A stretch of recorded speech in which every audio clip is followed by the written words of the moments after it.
Love, lies, and a horrifying truth. The Jared Dykus murder case. Some stories begin with love and end with horror. This is one of them.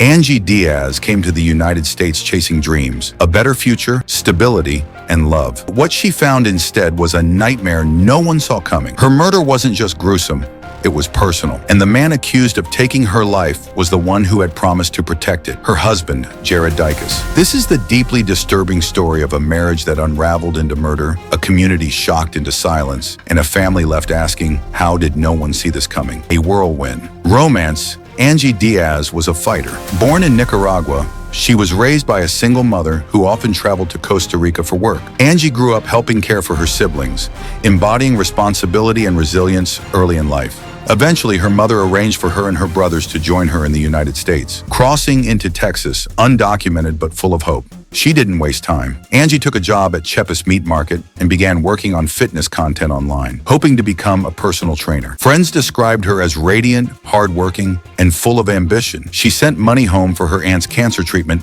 and had dreams of building a better life. That's where she met Jared Dykus. Jared, a local electrician and former football player, was everything she thought she wanted. Stable, charming, American. They met at the meat market and soon started dating. Within months, he was bringing her flowers, gifts, and promises of forever. He quickly became a central part of her life, showing intense affection that felt overwhelming yet comforting at times. Their relationship accelerated quickly. By October 2022, Angie and Jared were married, barely 3 months before the murder. On the outside, they looked like a perfect couple.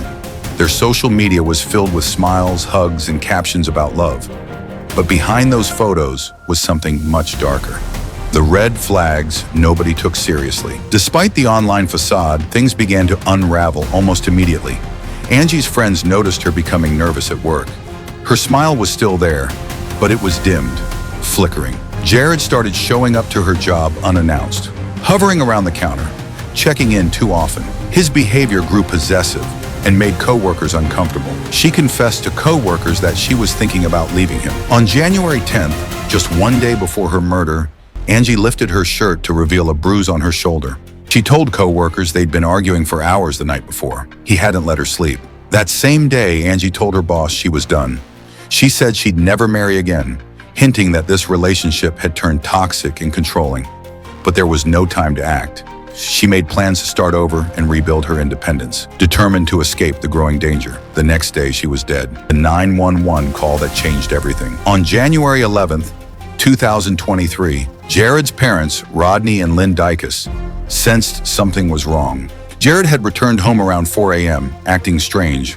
Later, they noticed he had a phone that didn't belong to him. A phone with the language set to Spanish? That was Angie's phone. Panicked, they rushed over to Jared and Angie's nearby house. What they found was horrifying beyond words. Angie's body was on the floor, decapitated, surrounded by cigarette butts, blood, and a knife. Her head was found in the bathtub. The scene was beyond anything they imagined. Disorder, silence, and overwhelming dread. Jared was inside the house, lying on the floor, crying. His parents called 911 on their own son. Their voices shook with confusion and disbelief as they described the scene. A quiet town shaken to its core. Waller County, Texas, is a peaceful, rural area. Violent crime is rare, and no one, especially not the first responders, was prepared for what they found that day. Paramedics initially thought they might be entering a suicide scene, but when they stepped inside and saw the body, headless and mutilated, they knew they were standing in a murder scene more horrific than anything they'd seen before. The experience would haunt many who entered that house. Blood was everywhere. The knife was on the floor. Angie's head was placed in the bathtub, and bloody footprints trailed between the rooms. This wasn't just a killing.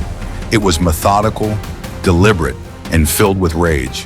Investigators struggled to understand the motive behind such brutality.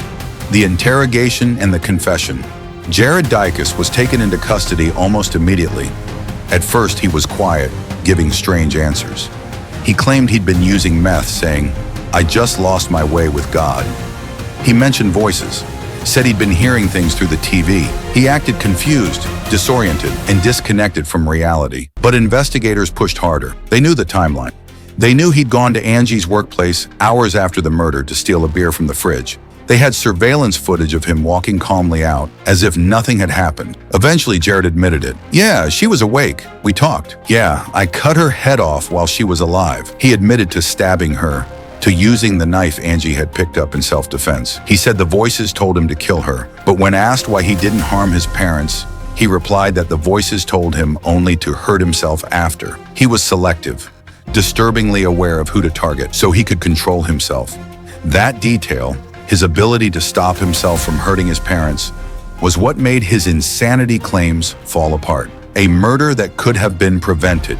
In the months leading up to the murder, Jared had already shown troubling signs. In November 2022, he was arrested for driving while intoxicated and causing a scene at a Whataburger. When police tried to restrain him, he punched windows and had to be sedated. That episode should have raised louder alarms.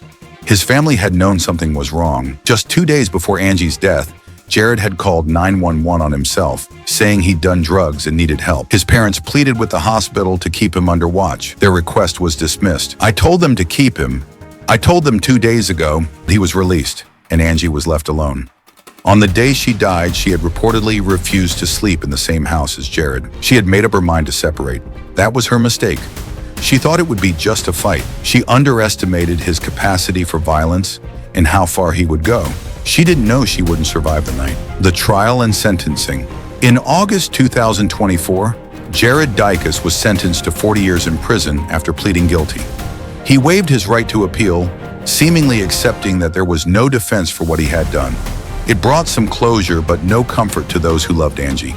His mental competency was evaluated and confirmed. The court found that despite his claims of drug-induced psychosis, Jared knew what he was doing. He cleaned up the scene, hid evidence, and acted deliberately. That premeditation removed any room for excuses. Angie's family, devastated but dignified, focused on remembering her light, not the darkness she fell into. They held ceremonies, shared stories, and laid her to rest surrounded by love. Her aunt said it best. She was an angel sent by God. She touched everyone she met with her joy and smile. A lesson we can't afford to ignore. Angie Diaz came to America with hope. She found love, she built a life, but in the end, she died at the hands of the person she trusted most. This wasn't just a story about domestic violence. It was about all the missed signs, the red flags, the bruises, the warnings, the unanswered pleas. Angie told people she was afraid.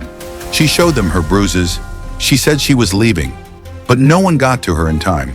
If you or someone you know is in a toxic or dangerous relationship, please don't wait. Reach out, speak up, get help. If this story moved you, hit the like button, share your thoughts in the comments, and subscribe for more deep dives into true crime stories that must be told.